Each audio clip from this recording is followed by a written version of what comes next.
welcome everybody, and I hope that I think everybody, just about everybody here knows.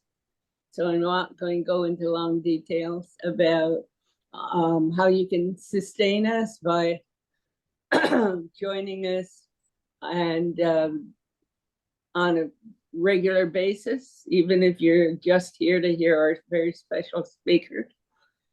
Would love to have you next Friday.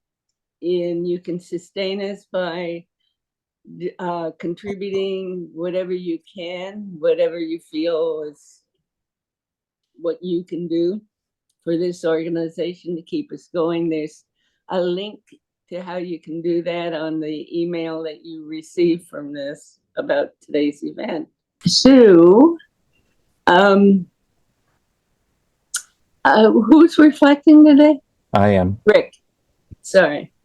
Rick, that's all right. Do a reflection for us. Okay. So, thank you all for being here this morning.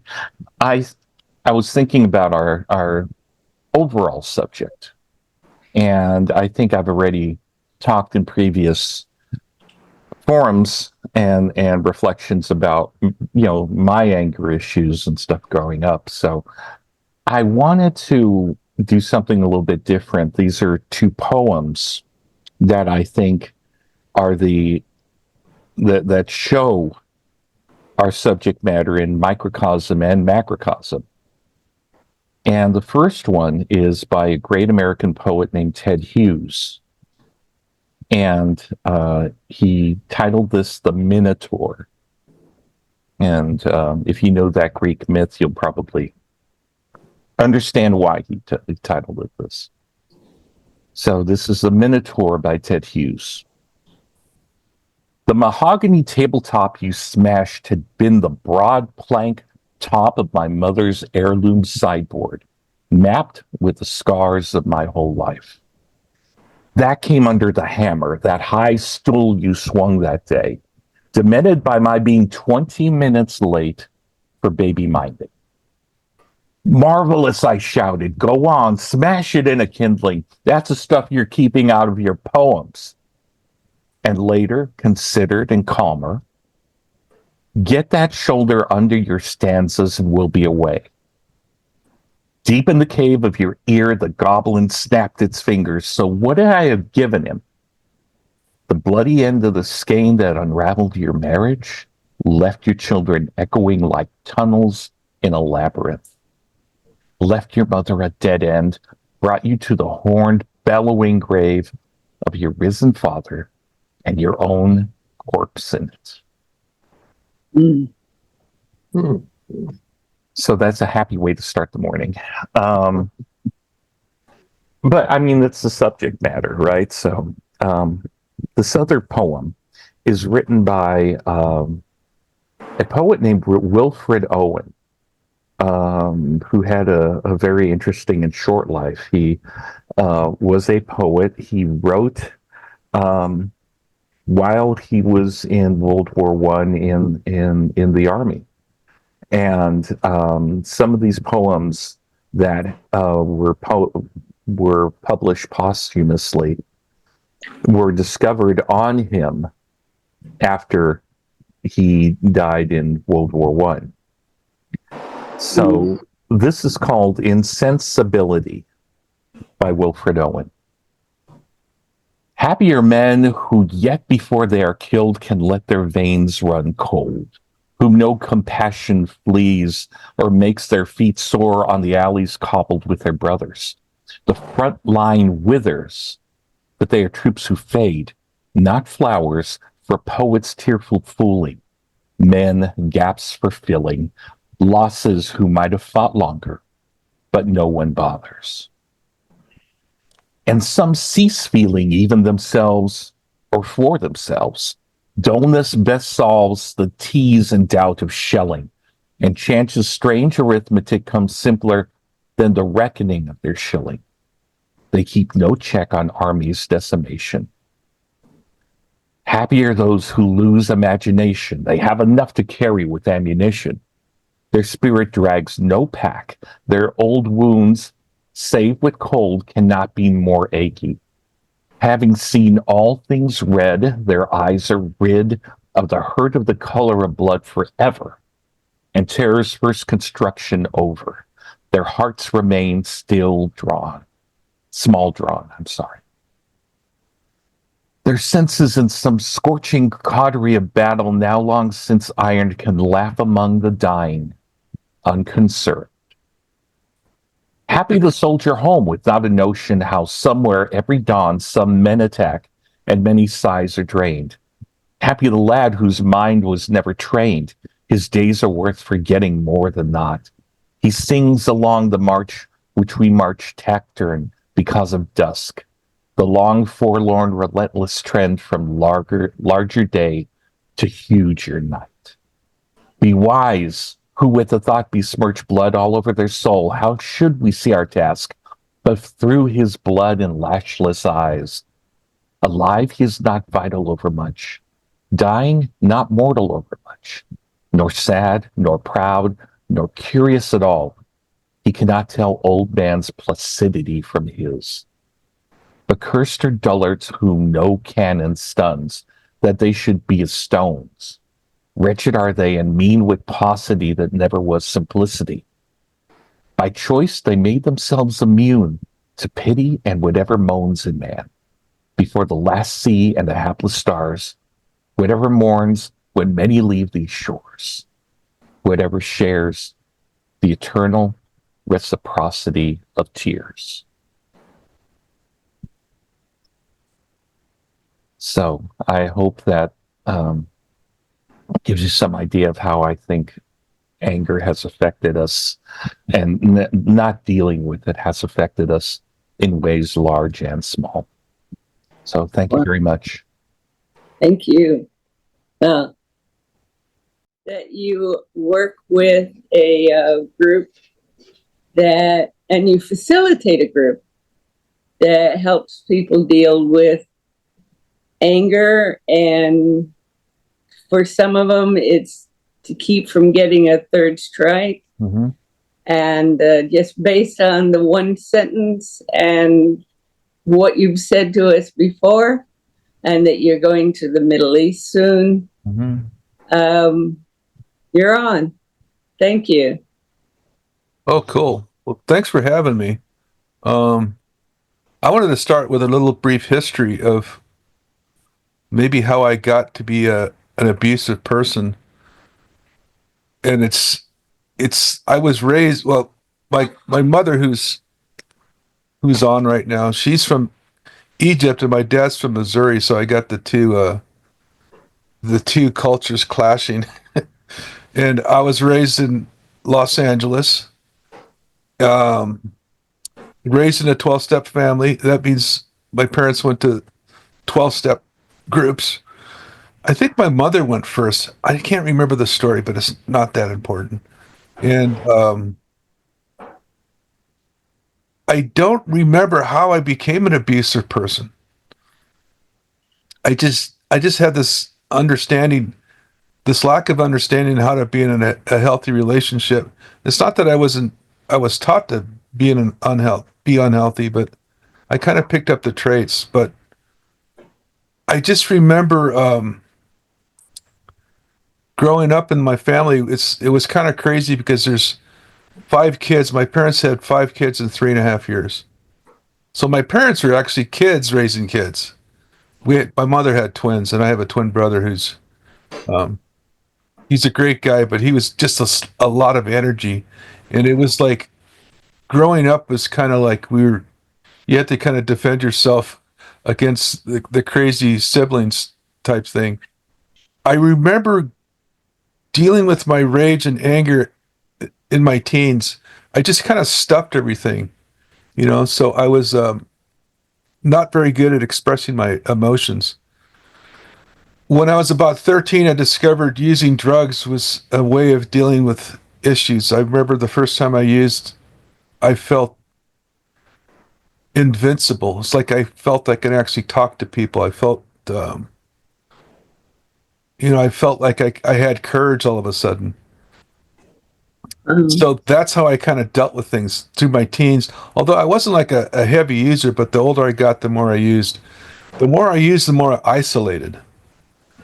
And I got to the point I was living in my parents' garage and I really didn't want to talk to anybody. My definition of hell at that time was people. I didn't want to be around people. And so I got my early 20s and I was using during the weekends and just isolated more and more and more and more. So I got to the point where I just really couldn't communicate. Trying to be in a relationship with girls at the time, and I think I scared my family because I just never really dated. So my record of being in a relationship at that time was like 2.5 weeks. Because I just couldn't communicate. I just could not talk to a girl. And so the more I used, the more I got into my little darkness and then isolated more, didn't like to be around people. So this created a really unhealthy environment for me to kind of grow up, even though I was in my 20s, to start being in touch with my feelings. And so I stopped using drugs, thought it'd be a good idea to get in a relationship, tried that, didn't work. I actually went to a meeting because I started going to meetings in Narcotics Anonymous and also ACA. And by the time I was sick of trying to be in a relationship, I met my wife I never even thought I was going to marry her. I met her at a meeting and I was going to be a priest and she was going to be a nun because we are both sick of trying to be in relationships. My guard was down and I wasn't lying to her like it was my MO. I wanted to impress people. I was going to lie and say I was either an actor or an astronomer or make up something else. But the truth was I was either unemployed or as a truck driver or worked in a warehouse.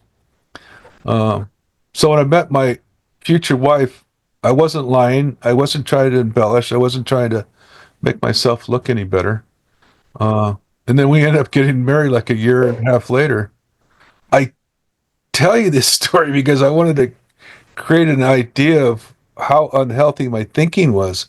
And then once I got married, I thought the marriage certificate was proof positive that I was finally a healthy person in a healthy relationship, which is insane because I was still the same person.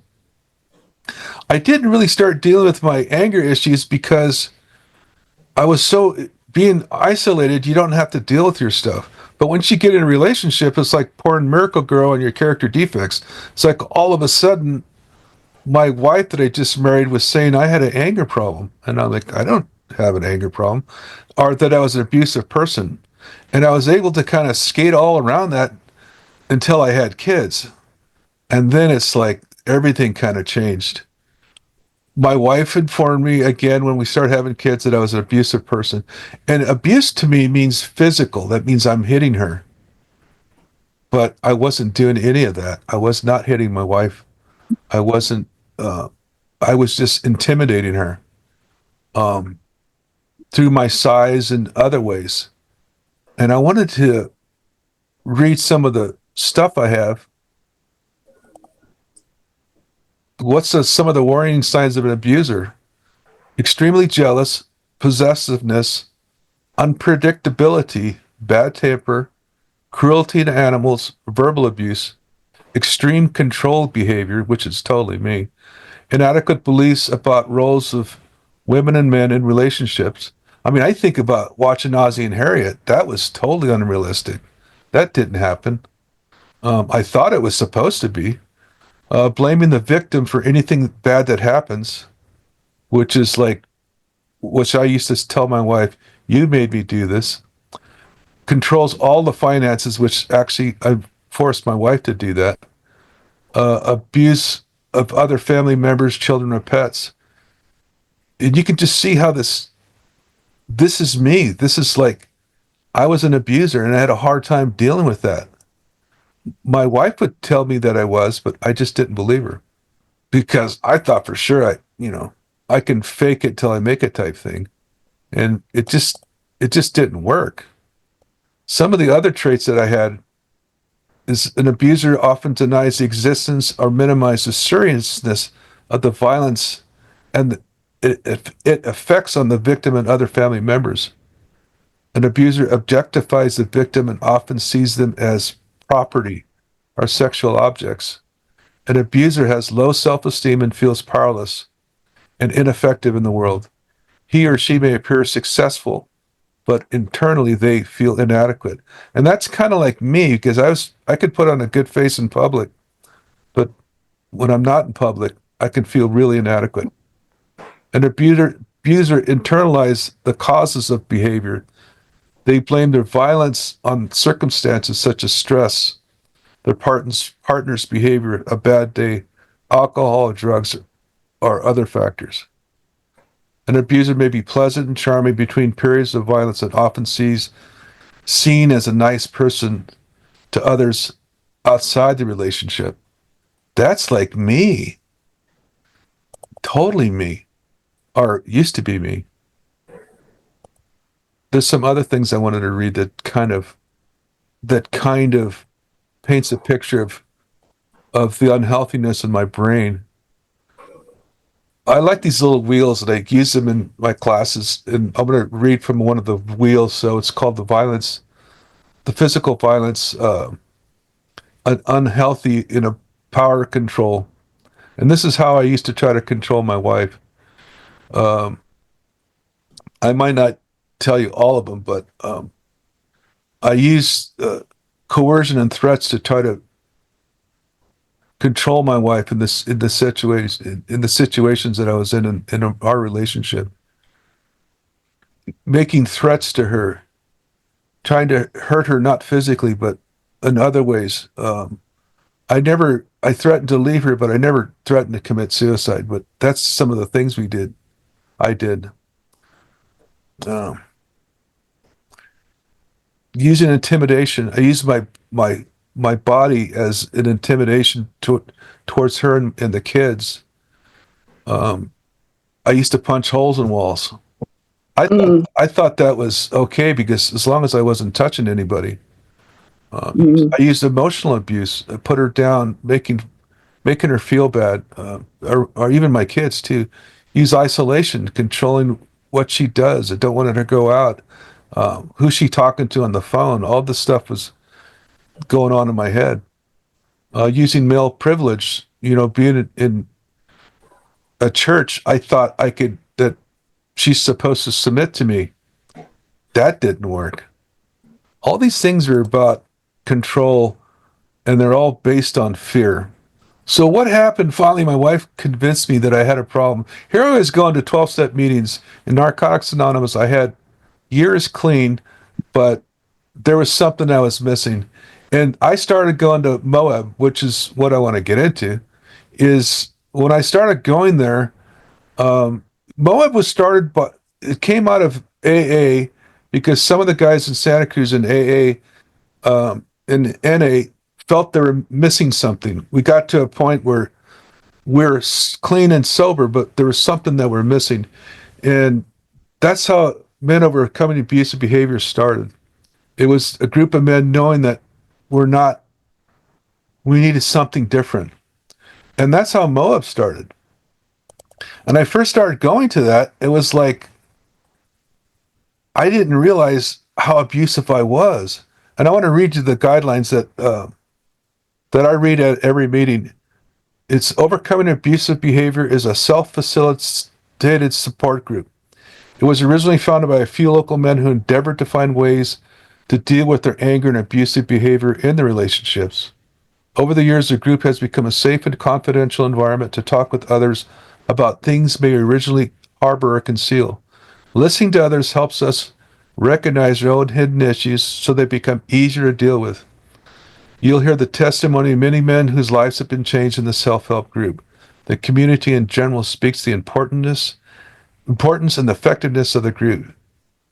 All are welcome to attend. The only requirement is sobriety during meeting time. And I was hearing this stuff going, wow, this is for me. And that's how I started. And the first meeting I went to is like, guys were coming out of the jail system who did things that I did that I didn't realize were illegal. I didn't realize punching holes in the wall in my house was illegal. I had no clue that that could get me thrown in jail. But when these men's, what happens in Moab, a lot of people are court ordered. So, and Moab's free, so that, you know, a lot of people that can't afford the anger management classes that are required, they come to us. And so here's guys coming to us that just got out of jail or doing things that I did. And it made me see that I was an abusive person, that I needed help and I needed to change. And that's how I started going to Moab. When in understanding the problem is how I started to heal. Understanding that I was totally an abusive person. I didn't want to live that way. So that's how I started my recovery. And I started understanding it's all about choices. And I had a choice to change or not. I had a choice to participate in my recovery or continue on the path that probably would end my marriage. So I've been doing this group for probably 15 plus years.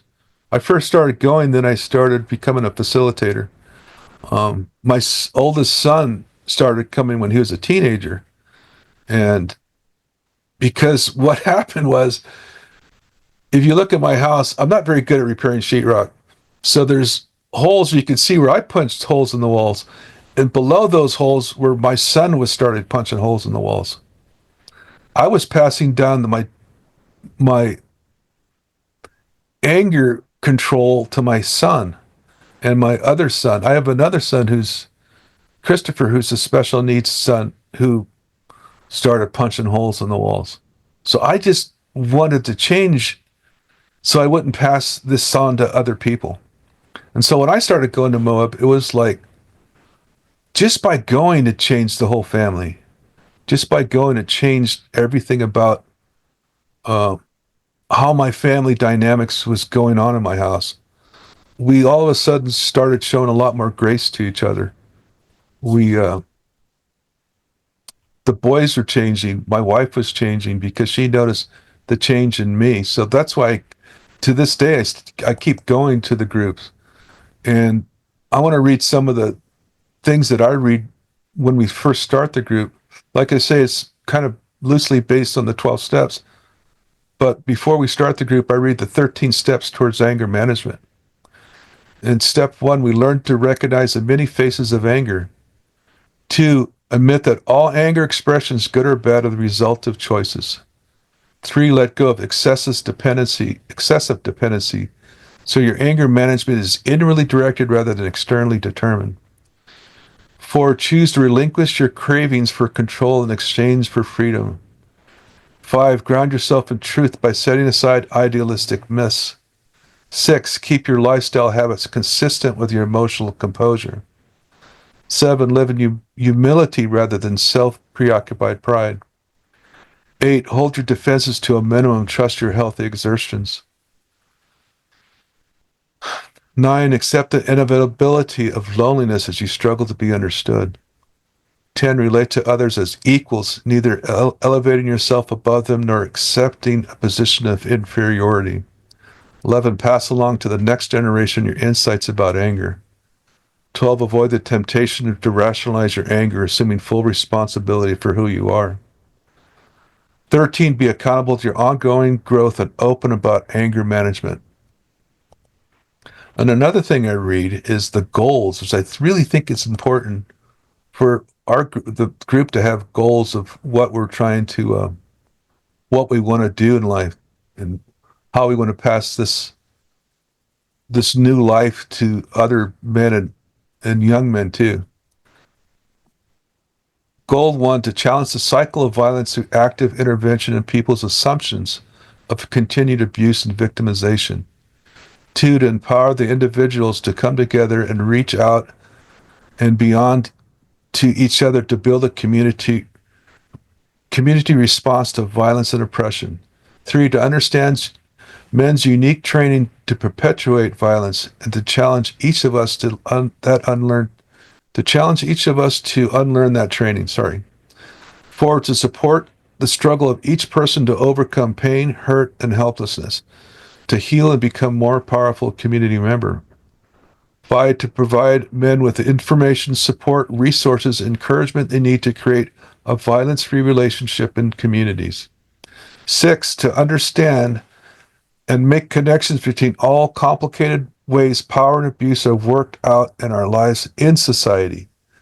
7, to promote a variety of powerful and effective alternatives to violence and social practices. 8, to confront the violence of local institutions and social practices. 9, to model in all these areas a powerful role that men can take in breaking the cycle of violence. So that's the things I read before the meeting starts. And some of the other things I do is like we make sure that we address our partners in a respectful way. Some of the things that we do in societies, we'll speak about our spouse or partners in a disrespectful way, and even so they're not there, we might be able to drop the B word or something like that, describing our spouses or our partners.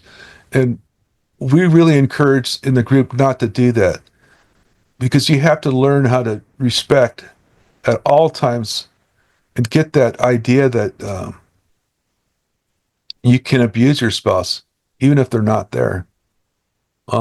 And some of the tools I like to talk about, that's one of them. The other one that I really stress a lot is a thing called a timeout agreement. And a timeout agreement is basically an agreement you make. I actually give out a contract, believe it or not, to take home and give it to you go over it with your partner. You talk about taking a timeout. You sign this agreement. And so when the things start getting heated, you can say, I need a timeout. And since it's signed by both, it's a contract. I always recommend put on your refrigerator or some other place that you can look at. You say, I need a timeout, so that doesn't escalate to that point where the point of no return, so you don't launch the missiles, as I say. I call it launching the missiles. Because once you launch the missiles, it's over, man. Once you start dropping all the derogatory speech that we can do, you're out of control. You lost control and you lost power. My mother, who's here, used to always say, "Don't give the power away." And once we start being abusive verbally or physically, you give the power away. And now when I talk about the successes, because sometimes it's hard for me to see success in myself, even though I know it's happening. I like to see success in the men and the young men that come to the group. To see these guys' lives change, I think the goal as a group is try to keep marriages together and try to pass the message on to other people, like kids and young men, where they don't have to pass that cycle of violence along. And I see the change in these guys, and it's a wonderful thing to see how they used to be an abusive person, now they're in a loving, caring relationship. I watched these guys come in and they talk about, one of the things that I wanted to talk about is like, they talk about things that are taboo for men, and it's called feelings. It's like, we can't figure them out. There's a guy in my group last night that he can't figure out how to tell his wife how he's feeling. And I give these things, I call it a feeling wheel. It's like it's actually a wheel with all the feelings you can think of on the wheel.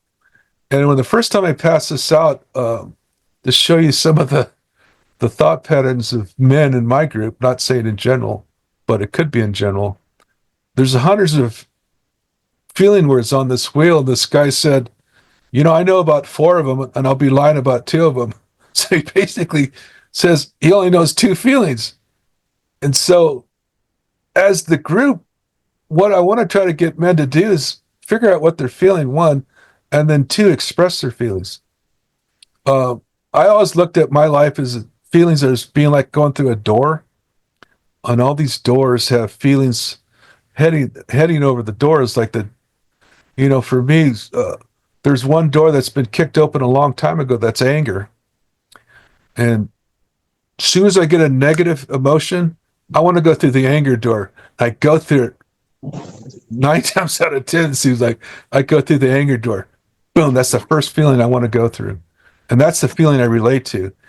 I might not be feeling that, but that's my comfort zone is going to anger.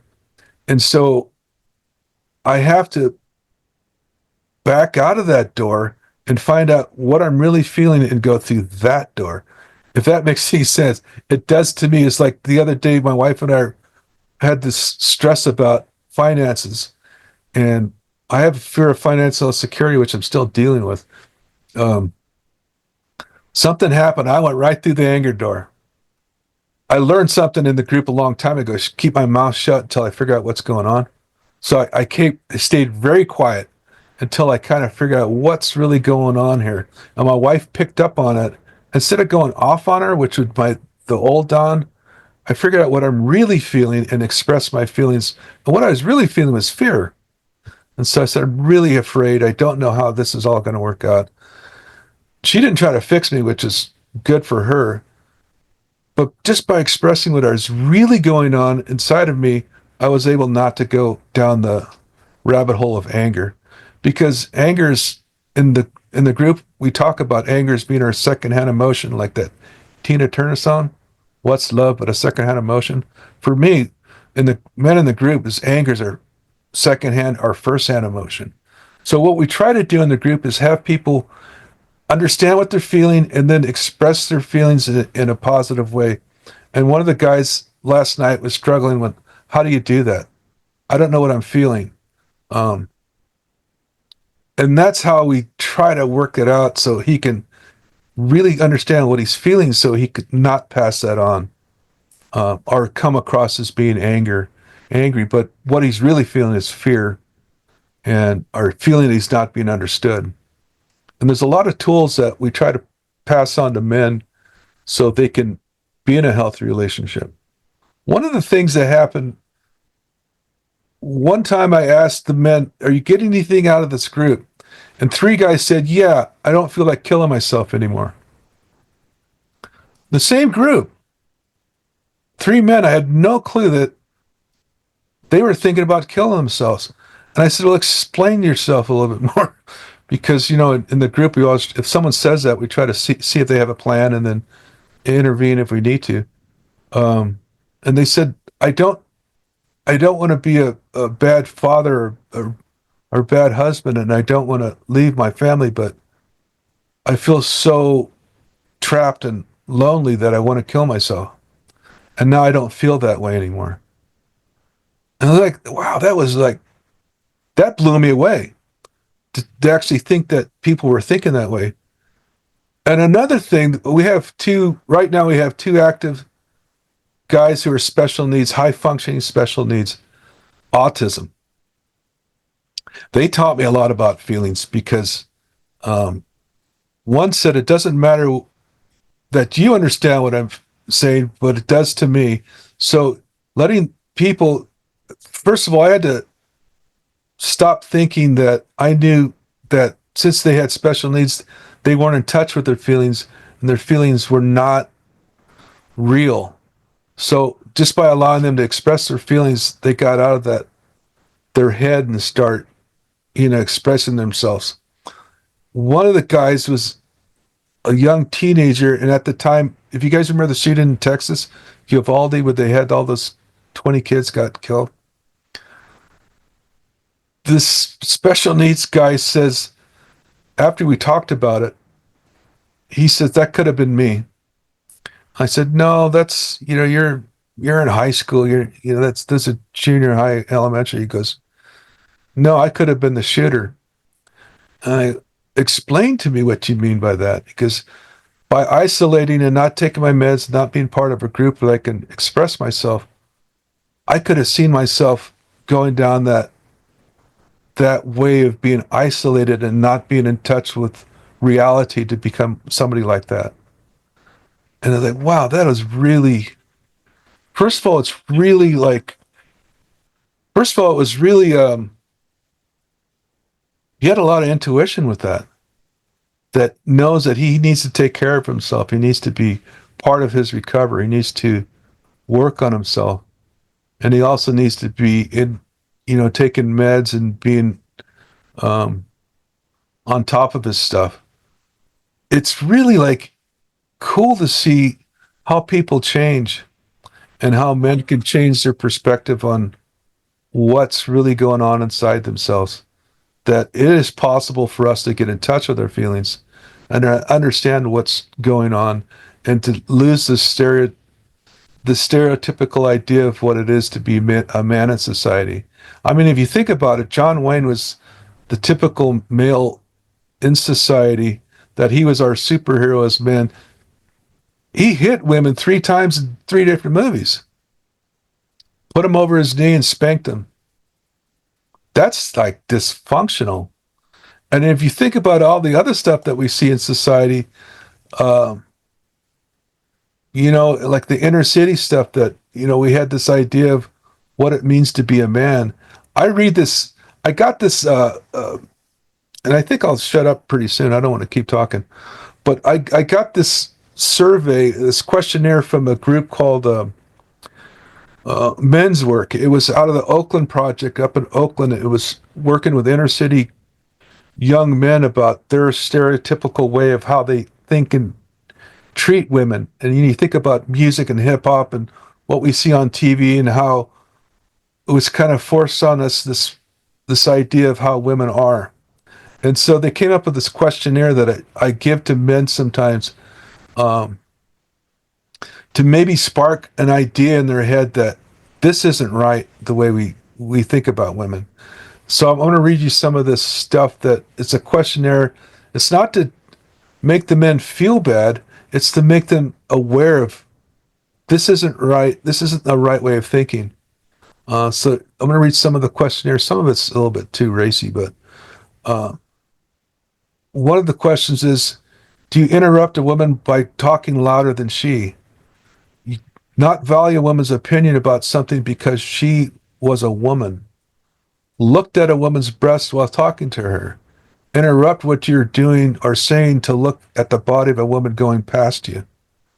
Put down a woman when you're with because she wasn't as pretty as another woman. Made a comment in public about a woman's body. Discussed a woman's body with another man. Been told that by a woman that you're a sexist. Been told by a woman that she wanted more affection and less sex with you.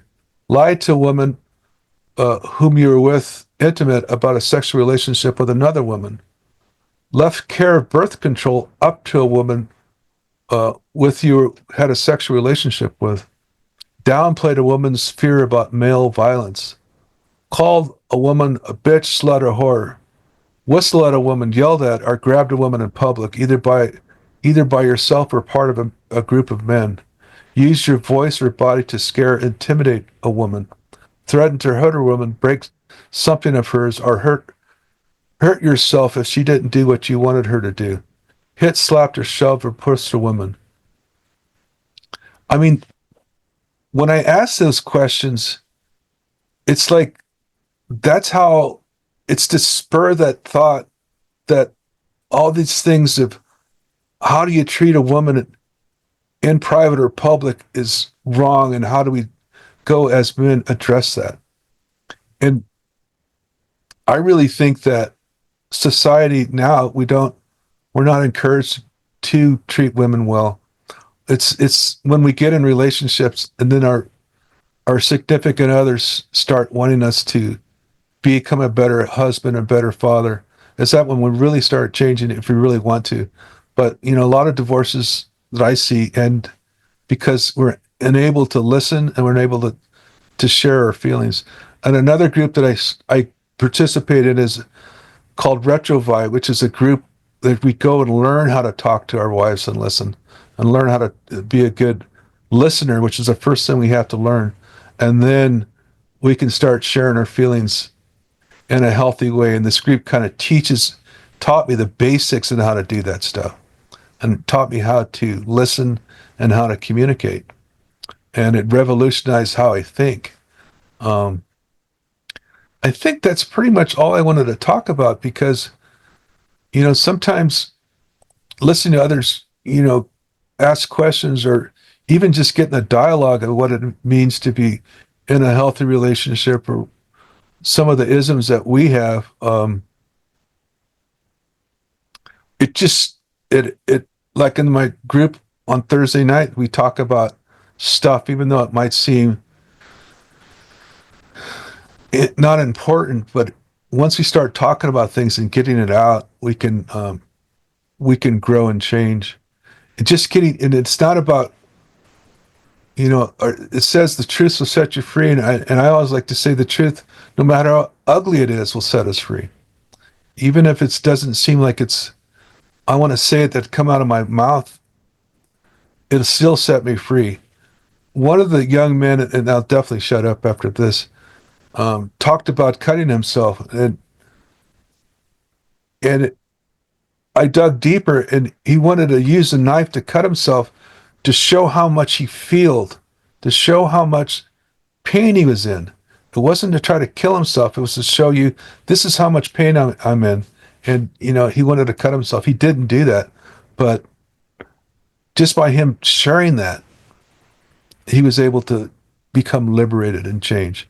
So I'm really a big advocate of passing the message on to people that we don't have to be abusive.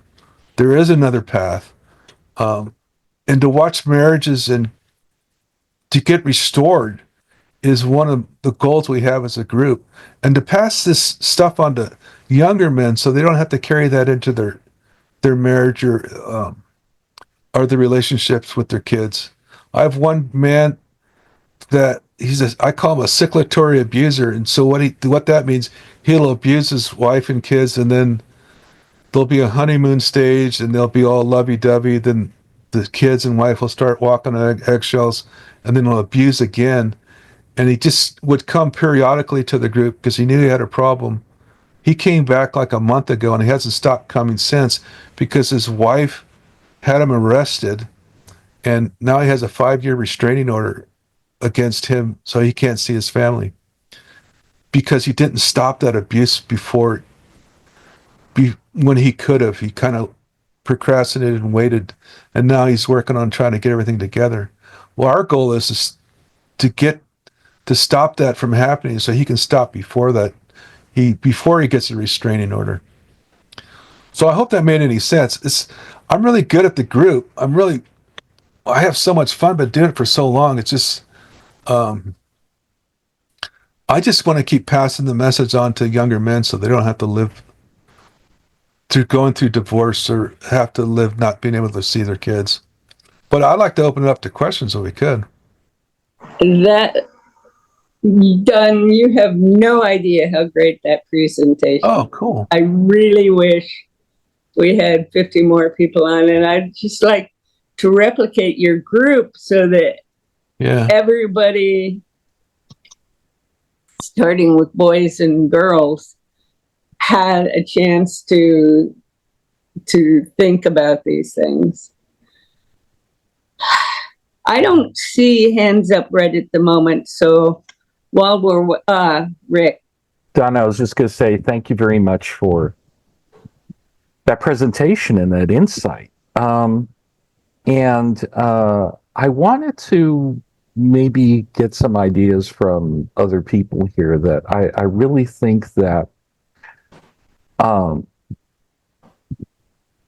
how I feel about it is that we've not necessarily become more accepting of toxic behavior. But I think that how we find out about it has changed over the last couple decades, because there has been that kind of abusive behavior in families. It tended to be unreported, or it was hushed up if the police were involved at any point. I mean, just consider it was 75, 77 before women could have their own checking accounts, right? So there was a lot more necessary subservience in a capitalist society that people had to go through, that women had to go through, that things like financial independence and other issues kind of opened up. And I think social media has been a very big factor because a lot of the younger people have not had practice in thinking of terms of communicating and even things like paragraphs, much less sentences, much less paragraphs, right? So I'm not one of those people that think hip hop is the issue. You can go back to heavy metal music of the 70s and 80s and stuff to see misogynist lyrics wherever you find them. But when it became a moneymaker, there were record labels that really took advantage of it and started promoting, what they termed gangster hip hop because the returns, the financial returns were better. So I want to get your idea of whether you think there are more. Those are reflective of social differences that make it harder for us to deal with things like anger issues in the family and stuff like that. I agree. I think that society does teach us that it's okay to be abusive. Mm-hmm. That it is like almost glamorous. And they do try to set unexpected, the expectations on relationship is the men do one thing, women do other things. Women are subservient to men with everything. And it's so unrealistic. It's unbelievable. And we seem to create this unhealthy environment for our kids that grew up in, and our kids are struggling. What are their roles in society? They see one thing and then they see something completely different. It's like, we're left brain, right brain. We're in the left brain world, but we're encouraged to be right brain thinkers. And it just doesn't make any sense to the kids. I know my kids struggle with it. And hip hop and all that stuff, they just don't understand it. Yeah, and I think, like I said, there's more to it than just hip hop. I think pop music in general is kind of went that way. Bill and then Ruby. I had this strange feeling when Rick started to talk and he was muted. I started to tell him he was muted when I was muted. It's kind of just weird. Anyhow, I worked in child welfare services for many years. And from extreme physical violence to sexual violence. And it was very difficult work. And for a time there, I participated in a kind of an outside group, outside of the welfare department structure that we called, what did we call it? The Sexual Abuse Treatment Team. And we had groups for kids, groups for the non-abusing parent, groups for the abusing parent. And there was a lot of structure around this so that the guys who participated in it were totally responsive, positively responsive to the legal systems. But the thing that was most difficult was that we discovered in the sexual abuse treatment program for abusing men that the recidivism rate was astronomical. And it caused us to shut down that part of the program. And people could talk a good group game in therapy, and then they would uh, start abusing again. And I found that I don't know. I found the whole system very traumatic. I got very negative about the whole process of trying to uh, change people's behavior. And it reminded me, one of my supervisors in child welfare used a phrase. He said, "We're trying to do brain surgery with blunt instruments," and that's kind of what it felt like. Anyway, like to Bob, maybe any comments about that? I think we pass along a lot of dysfunctions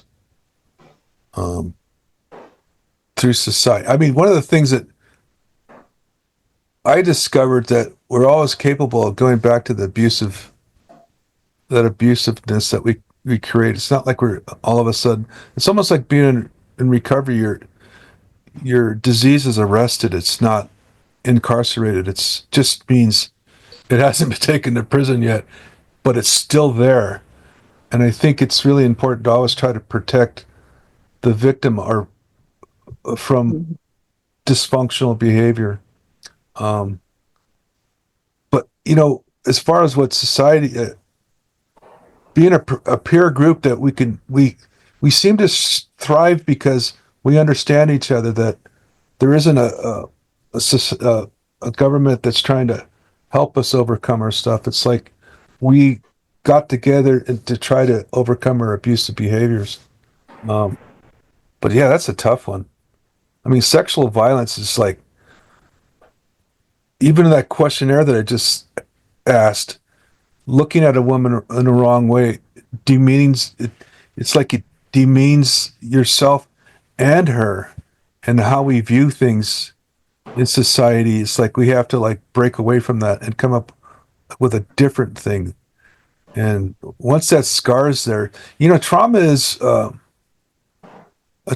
scar from an action that was perpetrated on us. And so we have to like understand that we can heal as long as we're willing to heal. And the trauma is the scar.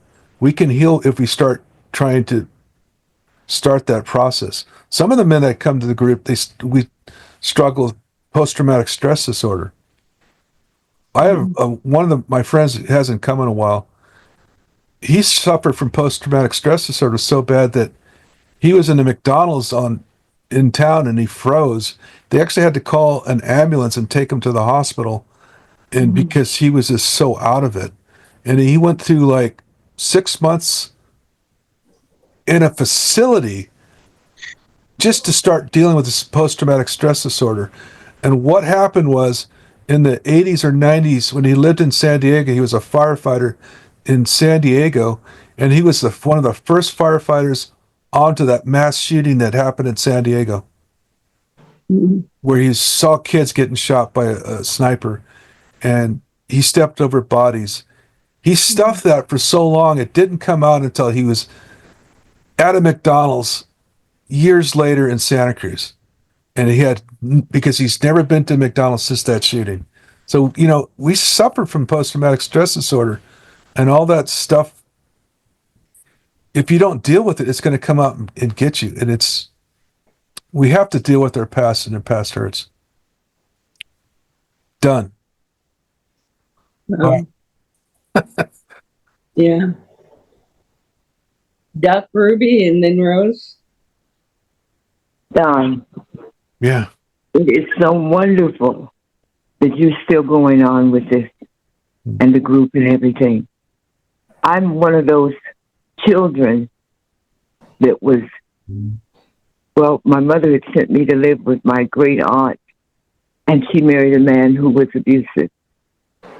And I saw her beaten and all these things that I could say that went on. And I had decided in my life at that time You know, I never wanted anything like that around me or anything.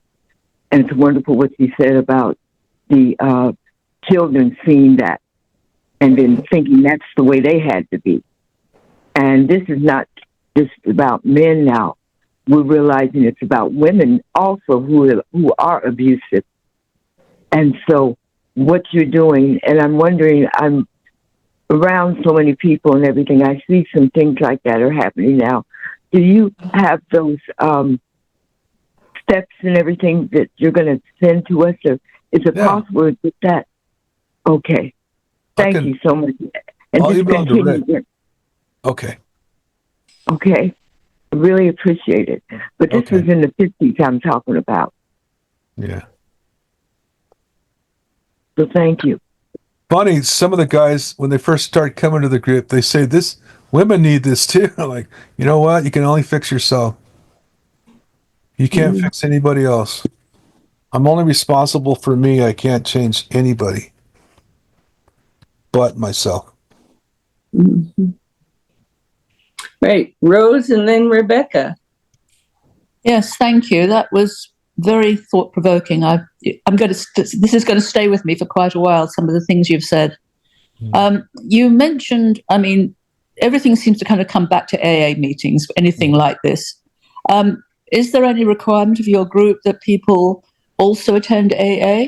Or, does, alcohol abuse come into your discussions a lot? I'm just curious because I know quite a few people in AA meetings, which seem to be just kind of a hoot. They just have fun in them. Really. And your group sounds so serious and so somber and so meaningful. Yeah, I one of the things that, let's see, on the 13 steps towards anger management is that one of the things I read is step 3, let go of excessive dependencies. And that's some of the excessive dependencies that men have is our alcoholism or drug addiction. Because we could get in a stupor and then really be abusive to our spouses and others when we're drunk or high or some of the guys, quite a number of the guys go to AA or NA to deal with their ism, because it just, when you're drunk and are loaded all the time, you're just become more, their abuse comes out more. But yeah, we do encourage men to go, and sometimes they don't know they have a problem. And then, one of the things that we also do is we do a anger log book. It's like keep track of your anger. And some of the guys, when they start keeping track of their anger, or their anger comes out when they're drunk or start using. So like, well, okay, maybe that's the problem. You got a chemical dependency problem. And then we kind of encourage them to go. And so another thing we do is we're not, when you get to the certain point, you're like dealing with alcoholism or drug addiction or PTSD or childhood sexual trauma, we send them to the professionals because we're not professionals. There's only certain things we can do, and it's kind of up to the men to decide what they want to do, but we try to give them resources to get help. How big is your group on a typical meeting? It can range from 15 to sometimes 30, and I know there's more groups that we work with that are in Santa Cruz. And we've actually taken this into penitentiaries too. Where men, there's one of my friends, I didn't go, this is in San Quentin Penitentiaries, is not up the road, but it's about an hour and a half drive. And my friend, one of the other facilitators, took a group there, and we were talking about decisions one time, and he brought up this when he went to the group in San Quentin.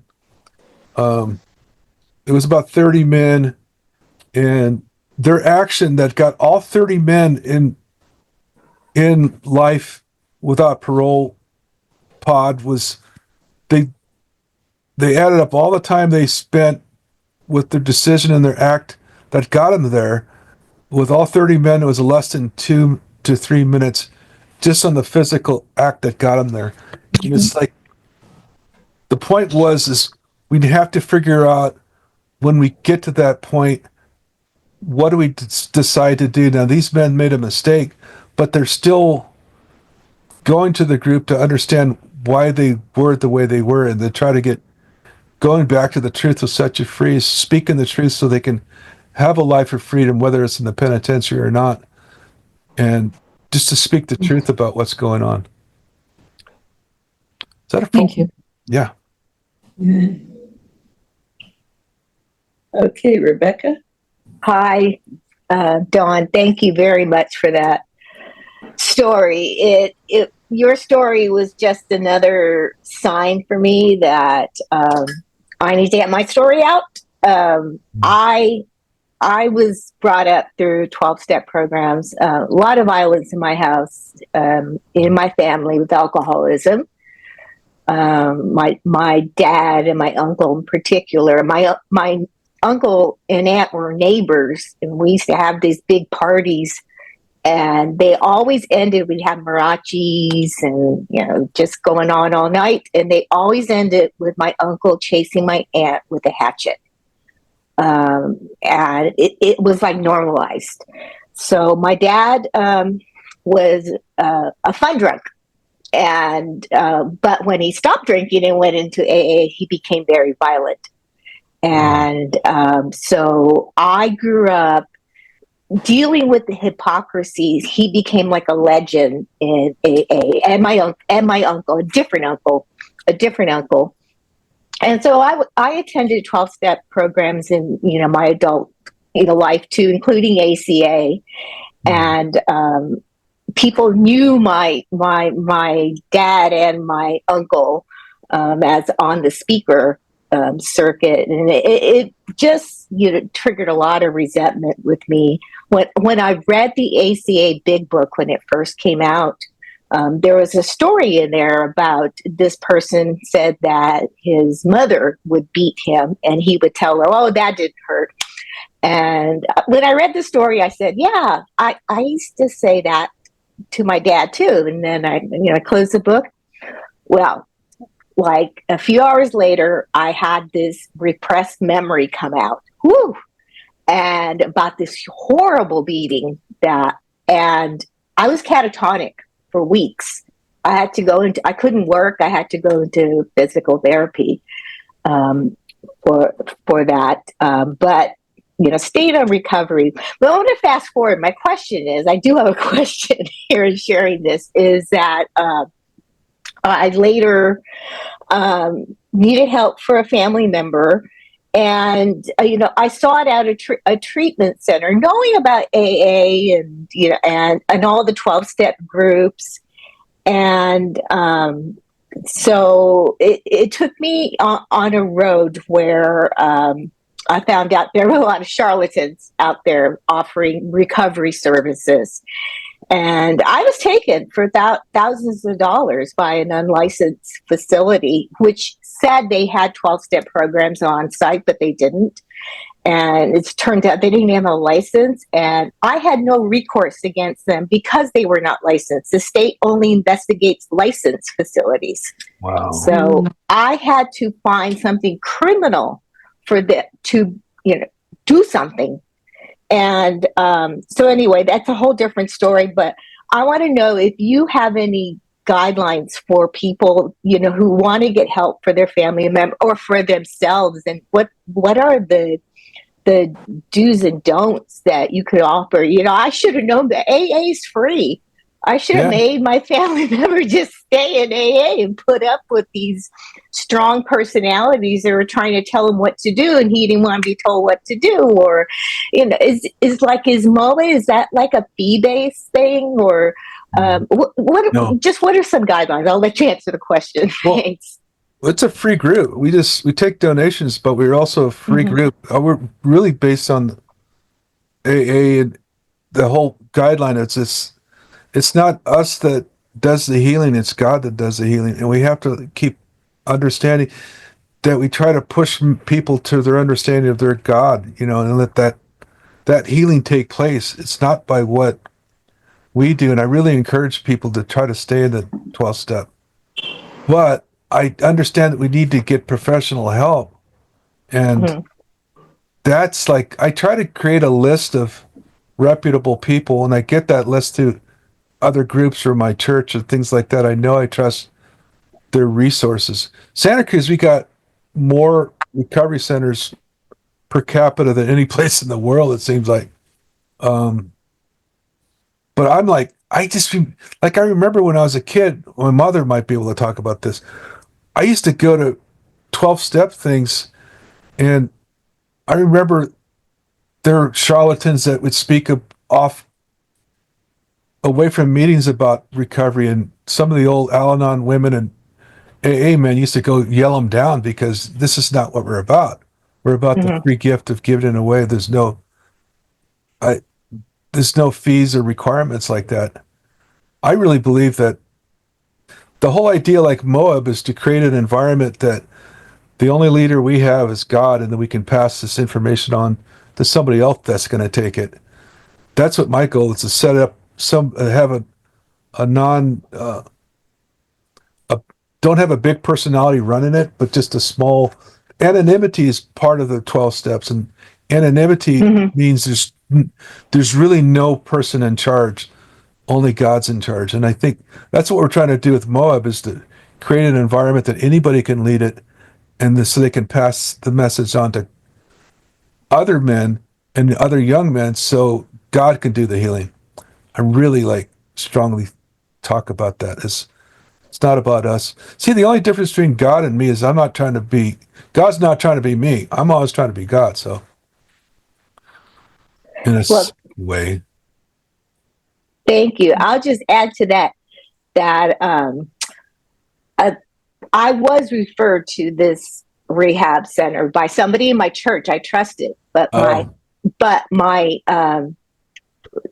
my mistake in the whole thing, I didn't research them. I should have just gone online to see if they were licensed, at least they're licensed, and there was a red flag there that I ignored. But on the other hand, too, it was actually this family member's sponsor in AA who came to me and told me something's wrong with that place, because I tried to visit him there, and then I tried to make small talk about having a meeting here. I said I'll come here and I'll lead meetings here, and they said no, we don't need that.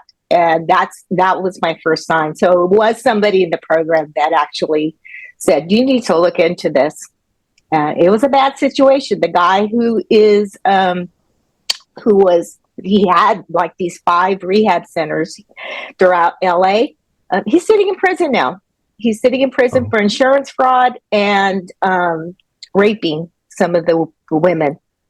Wow. Yeah, there's crazy people out there all over. But I was, I think back in my life, it's like my mother's my hero because she focused in on God, not on her. My dad was a superhero to me. He was an AA speaker down in LA talking all the time. They weren't perfect, but their effort was always recognized as, you got to get to God, not to me, but you have to get to God so you can get your own healing and start your own recovery. It's just I'm a big advocate on that. But I wonder who your uncle or your father was. It's like, wait a minute, maybe I know him. You don't have to tell me. I'll tell you offline.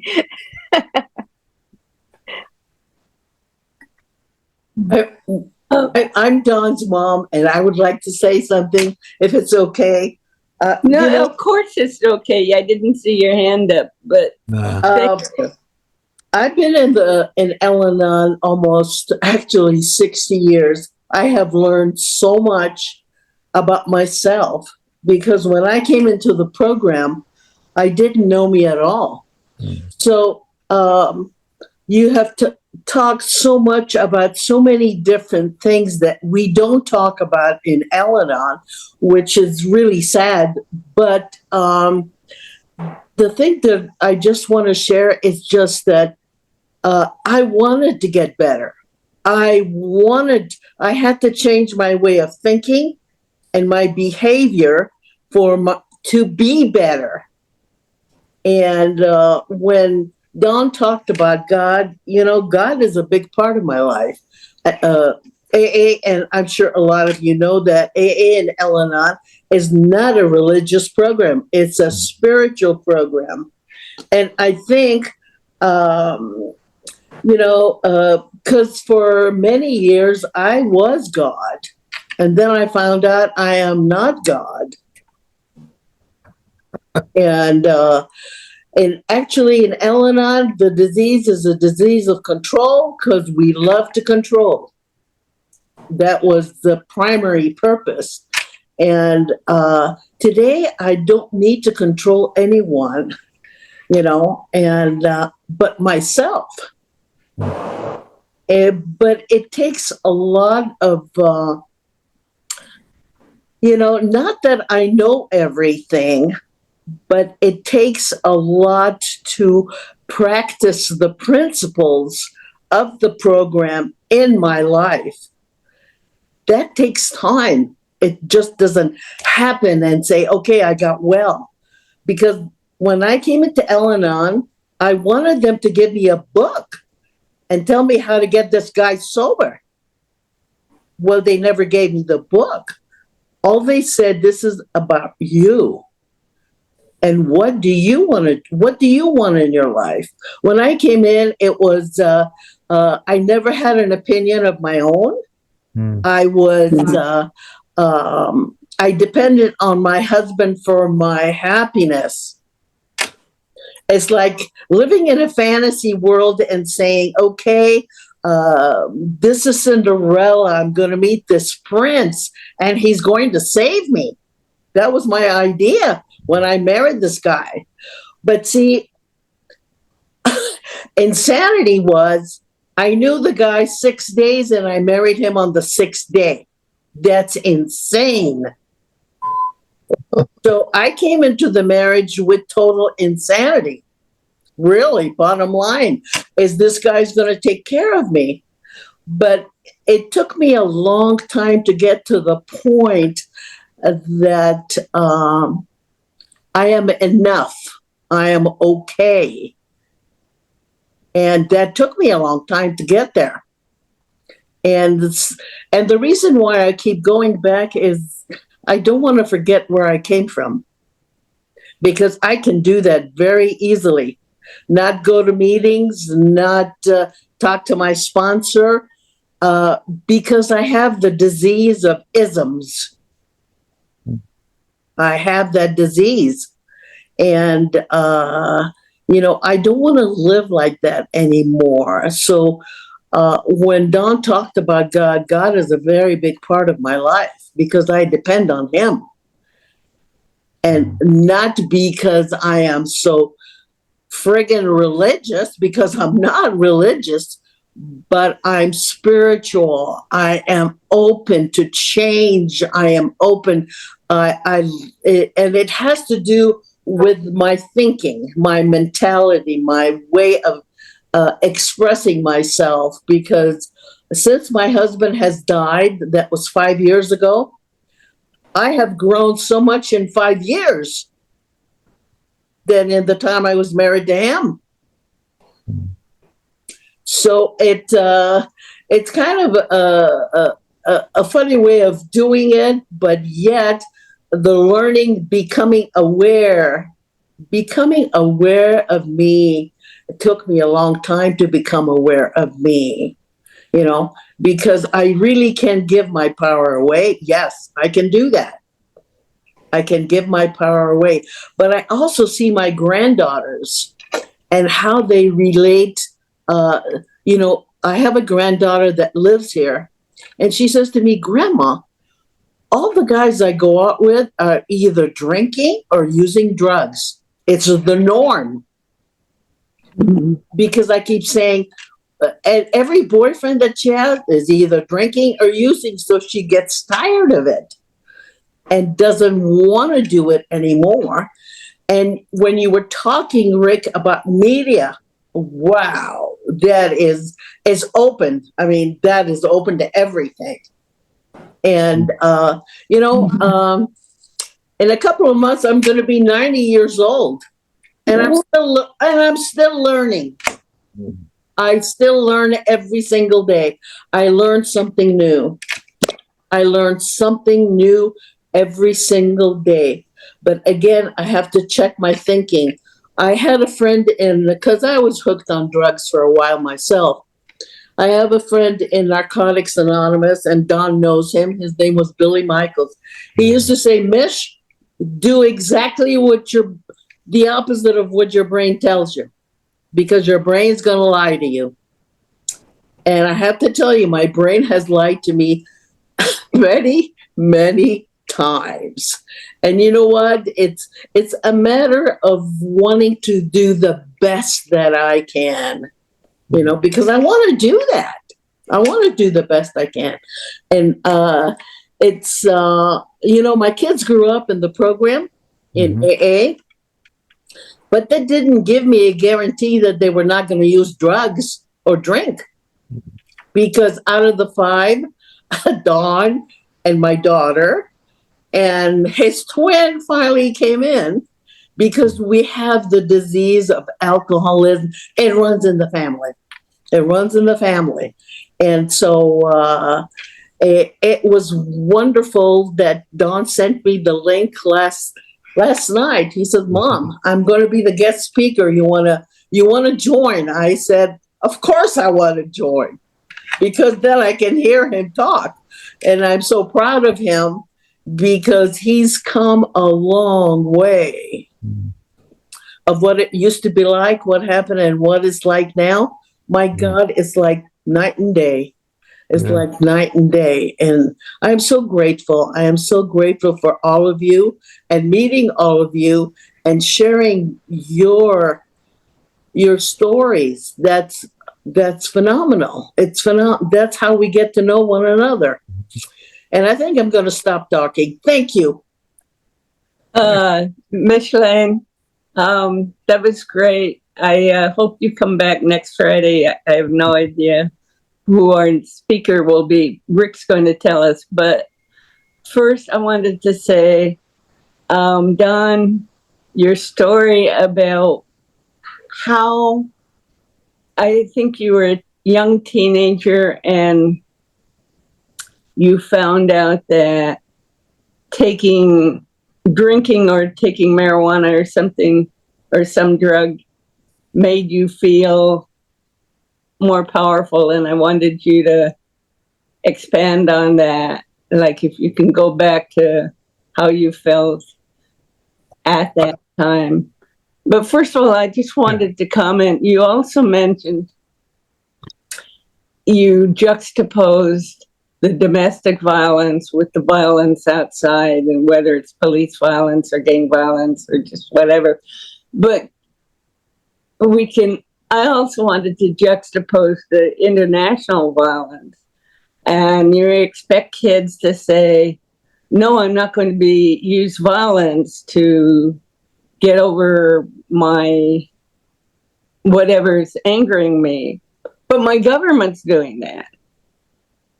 The U.S. empire does that in order to stop this country or that country or this organization in that country to do that. But first of all, just go back to, if you could fill us in on the details of how that helped you. Because, we're told, kids do drugs because somebody dares them to or whatever, and then they get hooked immediately, as opposed to it satisfies or seems to satisfy some need they felt. Well, it's funny. I think my mom used to tell me this, and then other people in the program and said, you'll hear your story through other people. And how I felt when I started using was best described to me I heard a guy speak in a Debtors Anonymous meeting in West Los Angeles.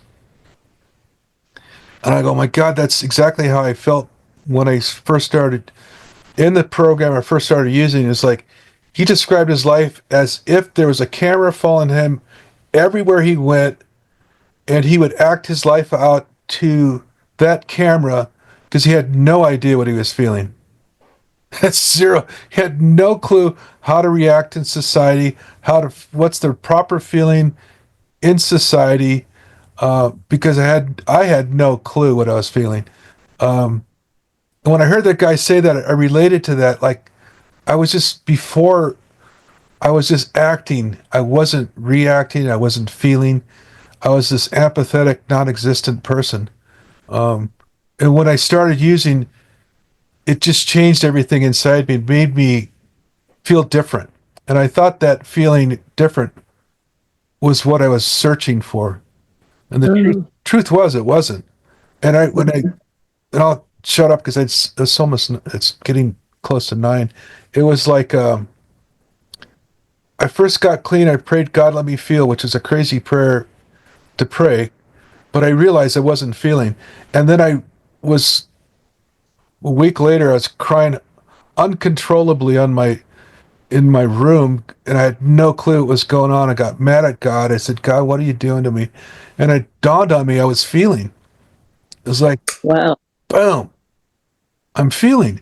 And I realized I'd rather feel that crying, unstoppable sobbing than before, where I was a non-existent person that needed drugs to change the way I felt.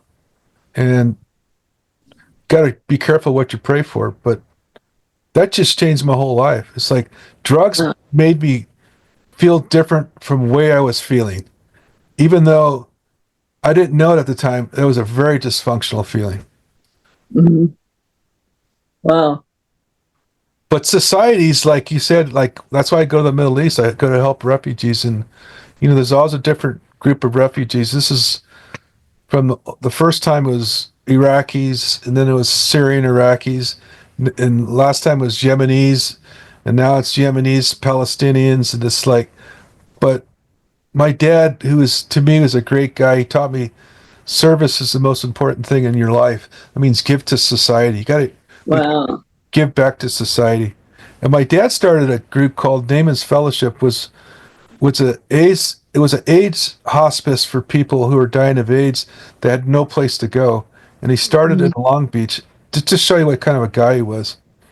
He started stuff like that. And I remember seeing my dad at the Union Rescue Mission in Los Angeles. He was sitting on a table, and there was a homeless guy sitting in a chair. My dad was spoon feeding this guy because he couldn't eat because the homeless guy's mouth was so deformed from mouth cancer, he couldn't feed himself properly. And I just always, even though it was horrifying to see this guy, it scared the crap out of me. But I always remember my dad doing that, just serving others. And I think that's important in society. And that's what I like about this group. We serve others. We just don't, it's not about us, it's about helping others. Okay. Well, something I just started ruminating on from this conversation, and I think seriously problematic, is that I think what is happening in Gaza is creating a whole society of people with PTSD. And I think that's one of the side effects of political violence that we seldom look at or think about. I'm going to leave it there. No, I think you're right. And, the converse of that is that we have what a writer termed the shock doctrine, where we have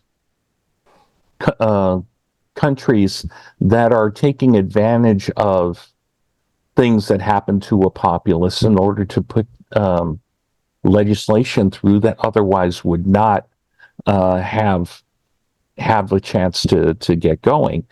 We learned that very much after September 11th. And when you're in a constant state of shock, as a lot of us have been years and years, it becomes, we don't see the shock doctrine anymore because there are fewer periods where it's not in effect. Right? So, It becomes normalized. Yep. We get used to we're all under PTSD to a certain extent. Yeah. I agree. Phil, you wanted to add to that before Swansea?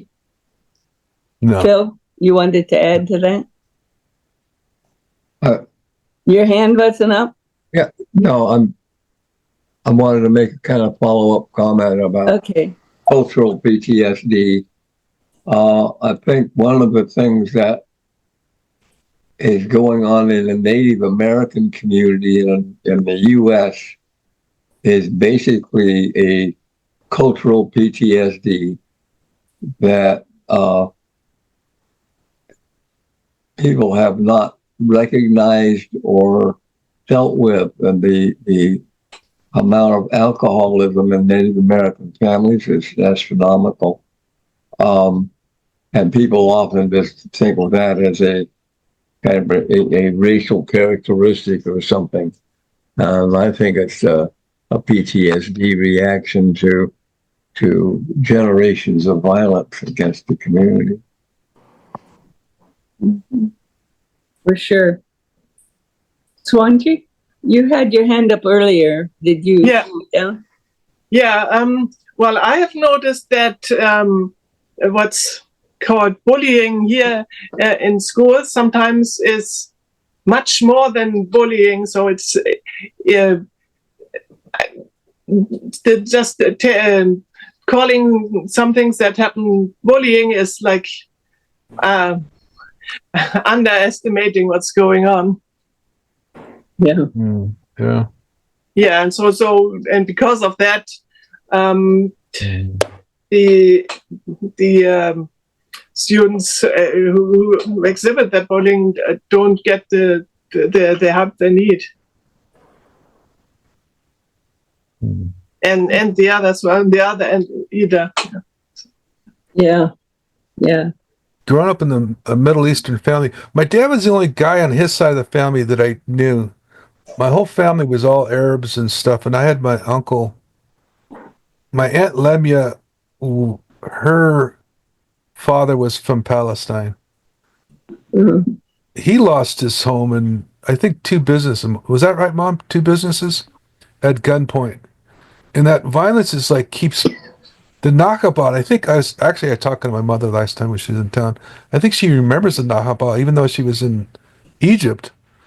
It's that, the Palestinians and Arabs are just suffering, like Rick was talking, the PTSD all over again. Although I heard a man say it's not PTSD, it's because it's not post. It's still going on. Yeah. It's still going on. It's like, wow. I heard another speaker just talk. He said Palestinians were screwed when the statement came out, a people without a land and a land without people. His point was they just didn't see them. They just didn't see the Palestinians as people because the indigenous people of lands are just not recognized because they're a lesser than. And we did this in America. We did the same thing to the natives here, the indigenous people. We didn't see them as human beings on our level. And that's that's when the whole thing started, when they recognized the Palestinians as not being human. And now this is going on and on and on. It's crazy. Yeah. And Israel says we need to be militaristic because we're surrounded by enemies. Well, you plop your nation down in the middle of other people's and kill or force away to your peripheries the people that live there, then by definition, you're going to be surrounded by enemies. Yeah. Anyway. Thank you, Don. I think you've stirred up a lot of stuff there, and I appreciate you. Yeah, you're welcome. I don't like doing it because it makes myself vulnerable, but I get a lot out of it.